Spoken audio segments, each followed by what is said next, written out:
Ladies and gentlemen, welcome back to another edition of Dark Powerrr, where we cover everything that happens on AEW Dark, Dark Elevation, MLW Fusion, and NWA Powerrr. We have 3 nights out of the week that we cover, and I thank you each and every week that you tune in. I gotta remind you guys, hit that like button, comment, share, subscribe if you haven't already. We got a lot to get into, so let's get straight into it. Tonight's episode of Dark Elevation was really good. They started off with a nice match between Chuck Taylor, Orange Cassidy, versus JD Drake, and Ryan Nemeth. We're just building some steam for the best friends as they look ahead to their Arcade Anarchy match against Kip Sabian and Miro. But they can't look past JD Drake and Ryan Nemeth.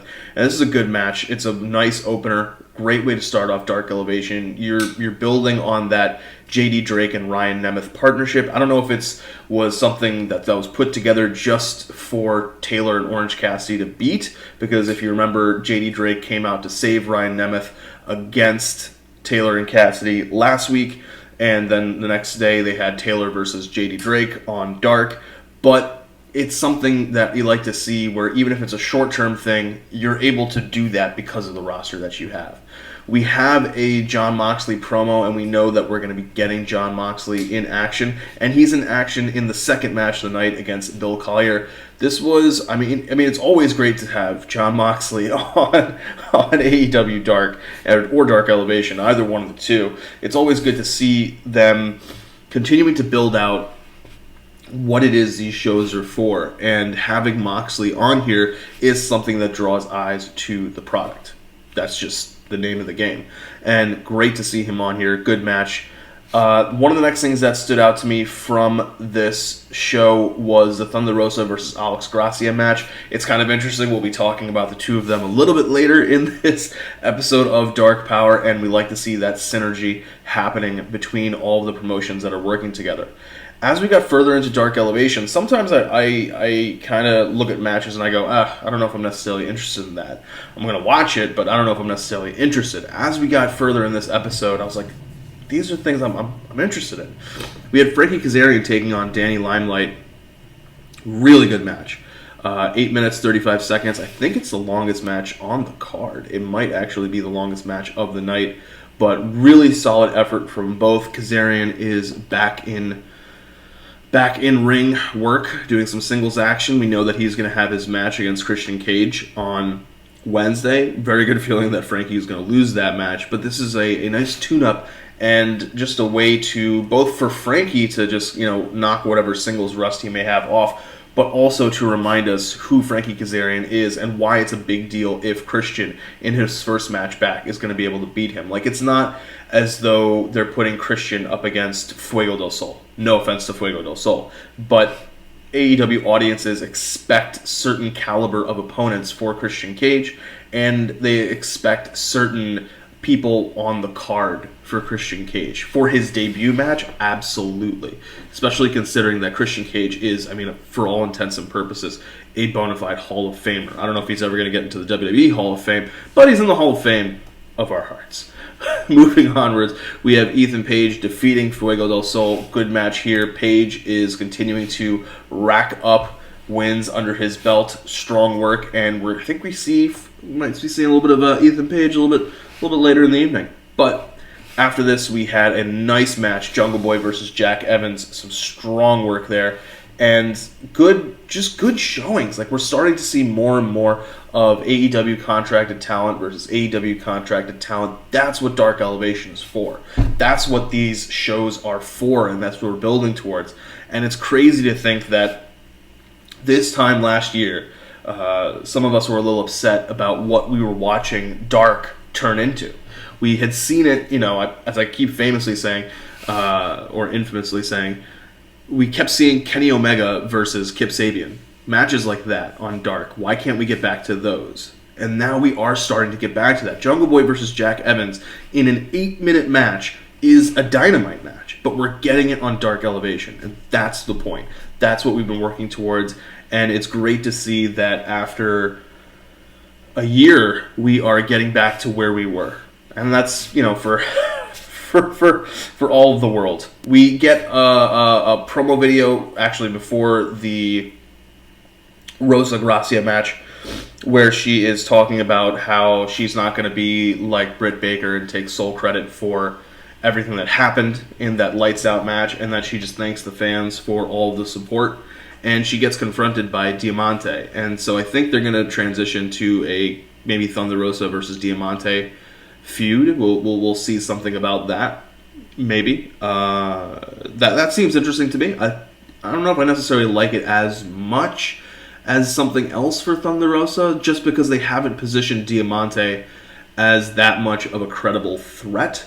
So, especially in singles action. In tag action, absolutely. But in singles action, I don't know if Diamante has the placement on the card, so to speak, or has been built up to be somebody who is a good foil for Thunder Rosa, especially when Rosa is coming off of such a important feud in the form of Britt Baker. We have a promo video or a vignette for Bear Country, and they are going to go up against Private Party. They take the loss against Private Party, but good match from both. I forget if Bear Country are actually signed. If they're not, I'm anticipating that they will be soon, and if they are already, well, there we go. And finally, in the main event, Scorpio Sky defeats Mike Sydal. This match is short, and it's more about the ending. The ending, Scorpio Sky has Sydal in a submission hold. Sydal is going to tap out. Little brother Matt is going to run out, and Ethan Page is going to show up and attack. And it looks as though we could be getting, I don't know, maybe a tag feud? Tag feuds feels weird. I mean, Ethan Page, we normally associate him with Josh Alexander, and Scorpio, we normally associate him with SCU, but more importantly, we associate them now as being solo acts, as singles wrestlers. I don't know if necessarily putting them in a tag match against Mike and Matt Sydal will be what is beneficial for them, but I'm willing to see how they go with this, especially because Scorpio needs more fuel behind him as a heel. Ego, not so much, because maybe it just works for him. He is kind of born to be a heel character, but Scorpio kind of needs a little bit more fuel behind him because he was pretty over as a face, and he kind of seems like a natural face to me, so I'm interested to see how they build that out. But turning towards Dark Elevation, we now see that... Sorry, not towards Dark Elevation, what am I saying? Turning towards Dark itself, we see that Dark has a bunch of matches, and not as much here stands out to me as it did the night before. One thing that I did like was the Jurassic Express match. This was short, sweet, to the point, and exactly what you want on Dark. If Dark Elevation is supposed to be more about longer form matches or getting more time for people on the card who don't need it, Dark is supposed to just be somebody comes in, gets the squash, gets the rankings upgrade, and we drive on. But they're going to use this for bigger and better purposes with Bear Country. You kind of know that's what's going to happen. Also, I liked Diamante picking up a win against Vipress just because we are starting to establish her as that threat, considering we needed to with everything that's going on between potentially her and Thunder Rosa. And you saw some more issues between Team Taz members when Team Taz took on Chandler Hopkins, Jake St. Patrick, and Sage Scott. We saw that there are definitely some growing issues between Ricky Starks and Brian Cage. Starks had hit I think it was Rochambeau, and Cage tagged himself in so that he could hit his drill claw. And we're starting to see some tension there, especially because of everything that happened with Brian Cage talking up to Sting and saying that he respected Sting, and Ricky saying, "Are you smoking crack?" Some good moments there. And just as we saw Best Friends, or Best Friends Light, we'll say, get a tag win on Dark Elevation, we now see Kip and Miro get a tag win on Dark itself so that they're able to build momentum themselves. And in our main event, which is a really good match actually, we saw Max Caster taking on Alex Reynolds. 8 minutes match, good one here. I like those 8-minute matches for AEW Dark and Dark Elevation when they are doing things to give people more of a rub. And Max is able to come out now with Bowens. Bowens is back, and that's great to see. Great to know that we're going to potentially get the Acclaimed back as a tag team. Caster was doing some really great work as a solo act, but it's always nice to have somebody's partner back when they are built to be a tag team. Alright guys, that's AEW Dark and Dark Elevation. So let's turn to our other show on Tuesday nights, and that is, of course, NWA Powerrr. NWA Powerrr had some good moments, some weird moments, but we'll start off with the fact that they are definitely going to be pushing Tyrus a bit, and that's a little upsetting to me. But we start off the actual show with a Nick Aldis promo where he talks about how he is not that pleased with what Chris Adonis did to Trevor Murdoch before, during Back to the Attack. They ask Aldis, well, why are you teaming with him then? And is he strictly business? And are you going to try to control him? And Aldis basically punts on the question. Trevor Murdoch comes out, interrupts Aldis, and kind of says, you know, Chris Adonis, you're not a man. You're a coward for what you did. And if you want a shot at this national title, you don't have to ask. I'll give it to you. We can do no countouts. We can do no disqualifications. We can do whatever you want to do. But I want to get my hands on you because you did something you should not have done. And you attacked me after the bell had rung. And all this kind of points out to Trevor Murdoch, you know, you should not be interrupting the world's champion. And Murdoch, for his point, says, you know, I understand that, but I had to get this message across. And all this says, well, we both were trained by Harley Race, and there's one thing that Harley always taught you. And this was a little, I should finish the thing. So he says, this is something that Harley always taught us was never take your eyes off your opponent. And Adonis blasts Murdoch from behind. Now, a couple things. Good promo. Aldis is really solid, as always, doing promos. And not bad for Murdoch, conveying that fire, conveying that passion. The only thing is that they built up the obviousness of Adonis attacking Murdoch from behind a little too much. Like, there was one point where they had to stall for time for whatever reason, and the camera was not moving the way it was supposed to. Because when you are kind of telegraphing that, okay, when you're trying to make it not known that somebody's going to get attacked from behind, while also telegraphing that they're going to get attacked from behind, what you try to do is you try to shift the camera angle so that that person is on, whoever's going to get attacked from behind is as close to the edge of the frame as they can be.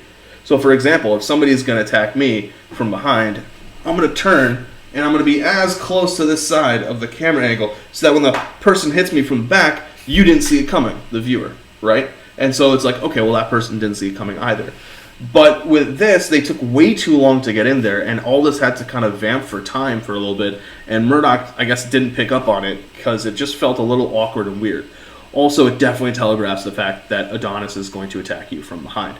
But we're supposed to be getting a main event match of Pope versus Fred Rosser for the title in this episode, and I think we are that's a solid match whenever it does happen, which is, I guess, a bit of a tease for what will happen. But now we have an Aaron Stevens JR Kratos promo. This is a good promo. We see that Aaron Stevens is definitely making that shift towards being a face.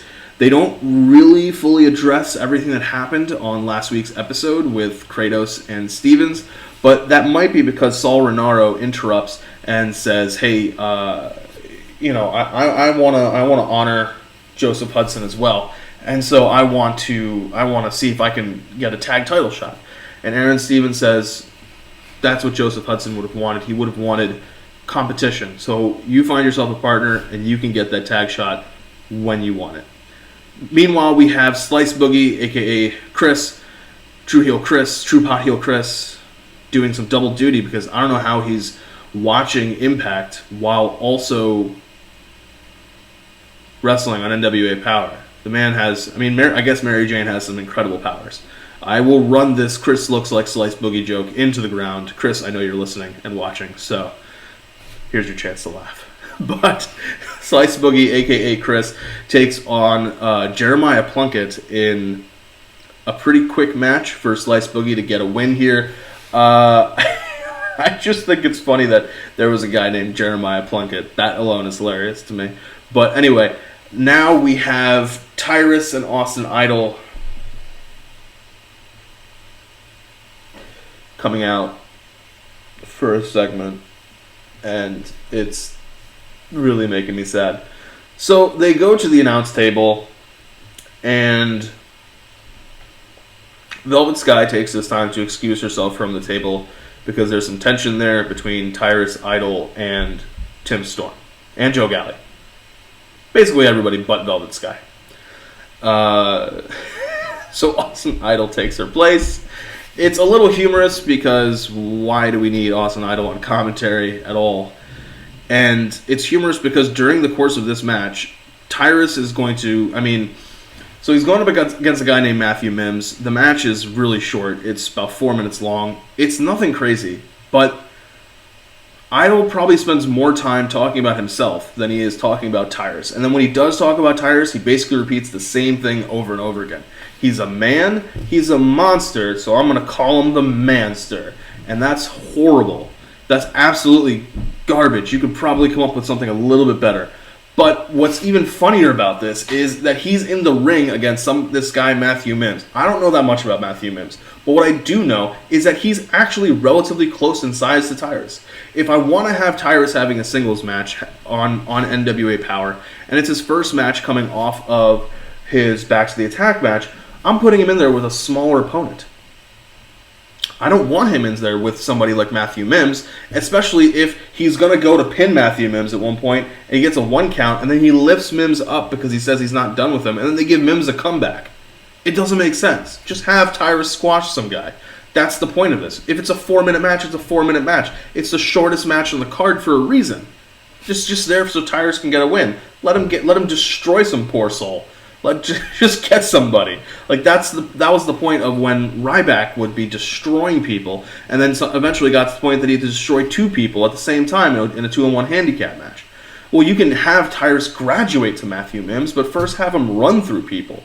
I don't know. It just seems a little weird to me, but I guess maybe they are kind of trying to do the best they can with the time they have. I don't know how long they have Tyrus for. I don't know how many matches or shows he's booked for the tapings, whatever they may be. And that just may be who they have to work with. But it just felt, that plus the commentary just felt a little off. But anyway, we have now a announcement that, card subject to change. We instead of getting Fred Rosser versus Pope for the NWA TV title, we are now going to get Chris Adonis versus Trevor Murdoch. The NWA National title is on the line, and it will be a no disqualification match. We have a tag team match after this. It is a women's match. We have Genocide and Sky Blue teaming up against Thunder Rosa and Alex Gracia. So it's interesting because on Monday they are opponents on AEW Dark Elevation. And here on Tuesday they are teaming together. But that is the way that wrestling works sometimes. You have teacher and student working together against student and student. This is a big match for the Mission Pro Wrestling and for Thunder Rosa's school, which we, True Heels, we have been sponsors for in the past, and I believe we will be in the future. They do great work down there. So this is a pretty cool match, I gotta say. Longest match on the card, which is pretty nice. Just under 7 minutes, but good work here. The match is almost more about Thunder Rosa and Camille than anything else. We have Melina on commentary. Melina tries to clean up some of the awkwardness of the interaction that she and Thunder Rosa had before. The match ends when Camille causes a disqualification by attacking Thunder Rosa. And after the ref throws the match out, Rosa has to go to the outside, and Melina comes over to check on her and make sure she's okay. Meanwhile, behind Camille in the ring, Genocide, who's roughly the same height as Camille and same build, is standing waiting. Camille's going to turn around. They're going to do like a face-off between Camille and Genocide, and then they just cut to commercial. And that also felt a little weird because you kind of want to see what's going to happen. Even if it's just Camille doing the heel thing of backing down, or it's Camille getting in Genocide's face and Genocide backing down, or whatever the case is going to be. Don't cut to commercial immediately. We want to see what happens there. That's not doing a tease.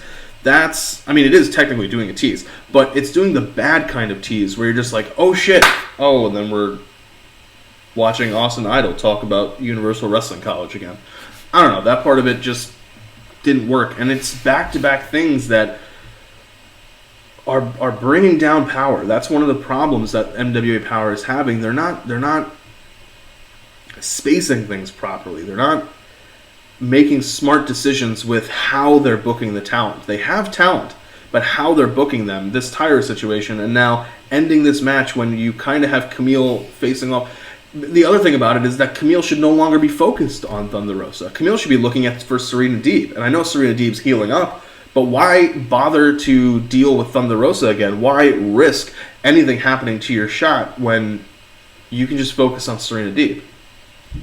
Feels a little weird. It feels as though they're trying to it's more to do something for Thunder Rosa and Melina to get back together, but they could have done that with Genocide and Sky Blue.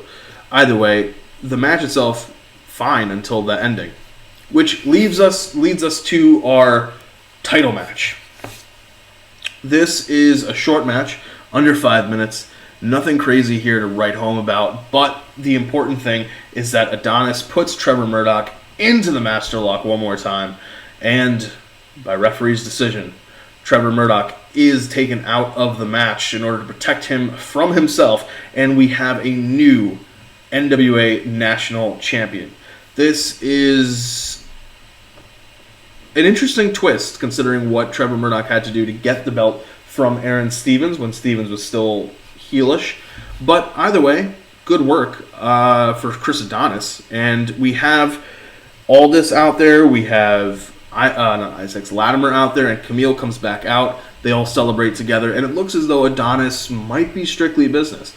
And it's kind of an interesting twist, because before with Strictly Business and Royce Isaacs and Thomas Latimer, the two of them were focused on the tag titles. But now it seems as though Strictly Business may be focusing on singles titles. Because let's not forget, Pope and Isaacs went to a time limit draw. So at Back for the Attack. So they may do something where, not Isaacs, why do I keep thinking Isaacs? Pope and Latimer went to a time limit draw at Back for the Attack. So Pope and Latimer is a match we may be getting down the road again, and that could potentially have 3 singles titles, all of the singles titles, on Strictly Business. So that'll be interesting to watch, and that'll be interesting to pay attention to, which leaves us with our final show of the night, and that is MLW Fusion. So MLW Fusion, this is our Never Say Never 3 matches. It's basically Injustice versus Contra unit, because we have, let me check this, let's just see the exact rundown. And our exact rundown is Simon Gotch taking on Jordan Oliver, Myron Reed taking on Daivari, and then of course in our main event, Fatu defending against Calvin Tankman. So I think I was split, if I remember my predictions right. I think I had Oliver picking up the win over Gotch, Daivari picking up the win over Myron Reed, and then Fatu picking up the win over Tankman. They're going to keep things a little interesting here by keeping it not interesting in a way, because Jordan Oliver picks up the win over Simon Gotch. This match seemed like it kind of dragged a little bit for some reason to me. I'm not 100% sure why. Both of them are pretty good talents, and I don't know, something about it just felt off. They worked well in the ring together. I think I was expecting a little bit more of high flying from Oliver, despite him kind of moving up to the heavyweight division, and it just wasn't there. But good match. I liked it. Next, we had Myron Reed defeats Daivari. So now we have from 1-0 Injustice. Now it's 2-0 Injustice. Which, okay, so let's back up. So the match itself, nice. I like this one. This one is shorter than the Oliver Gotch match, and it moved also at a quicker clip. I think they knew we have less time. Let's try to move a little bit faster. You felt a little bit more from Myron Reed trying to get the win here. He gets a nice win over Daivari. So now when we're talking about our main event, you have 2-0. It stands to reason that Fatu's going to win for Contra Unit. But this could be the moment where Contra Unit takes a huge loss and takes that step back. They could lose the MLW World Heavyweight Championship after Fatu's been holding it for, I don't know, feels like 4 or 5 years. But that's why I say they're keeping it interesting by keeping it not interesting. We know kind of what's supposed to happen.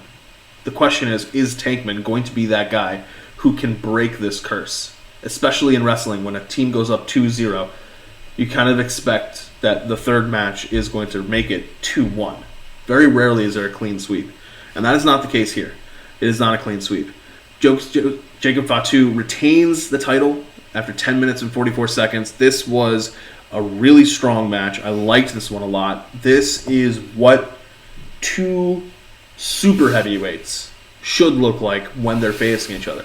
Now, I wasn't that big on Calvin Tankman before. No pun intended. But this match kind of started to help win me over a little bit more. It's just that sometimes when you have guys who are that size, you don't expect them to be able to move as fast as they do. That was one of the big things about someone like Braun Strowman, for example.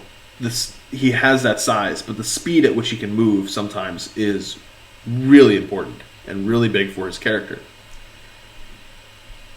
Tankman is somebody exactly like that. Tankman is not somebody, when you look at him, you expect him to have the speed that he does, but he does have it. Shane Taylor is another person from Ring of Honor that comes to mind. This match had a lot of promise, and I think it lived up to the expectations. I think this is the match of the night, so to speak, for all of Dark Powerrr. I could see Kazarian Limelight as well being a contender for the match of the night, and I could probably see also from Dark the Ethan Page match. But overall, this match kind of has everything that you're looking for. It has that title shot, right?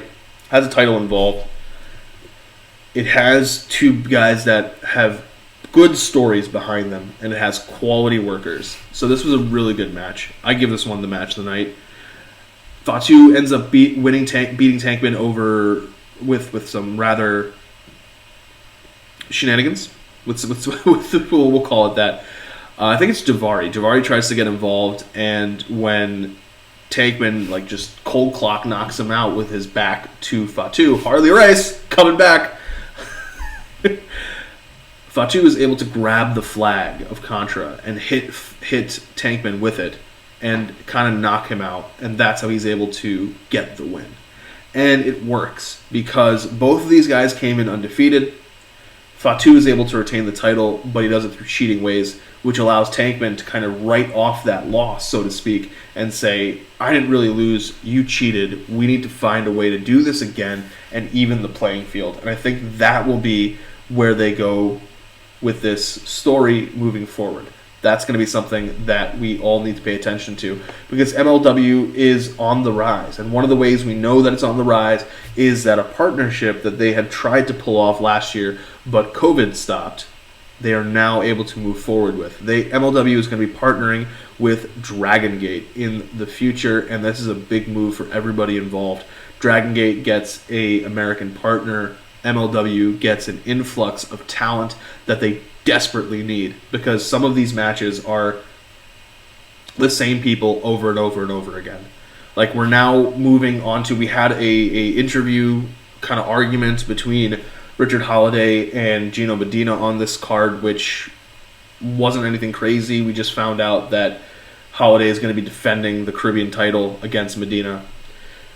We saw the Hammerstone and Mil Muertes match get made official for April 14th, but we don't have a lot of the roster is very thin, especially when we look at the roster of AEW, for example. And we see who AEW has partnered with and is able to use. We see that they're partnering with NWA, with New Japan, with Impact. MLW, on the other hand, and it's crazy because MLW is the other Wednesday show. Especially now that NXT is moving to Tuesday. They are the other Wednesday show, and they're on free YouTube. As much as we praise AEW for having Dark and Dark Elevation and giving opportunities, they can only do that because they have a show on TNT that is generating revenue. MLW doesn't have that. They're only making money from ads on YouTube and that lawyer guy who buys a lot of MLW time. So this partnership with Dragon Gate is important. I want to see Fatu versus some of those Dragon Gate guys.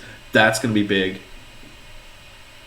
And yeah, it's a good move for them, and I'm looking forward to seeing what they do in the future going forward.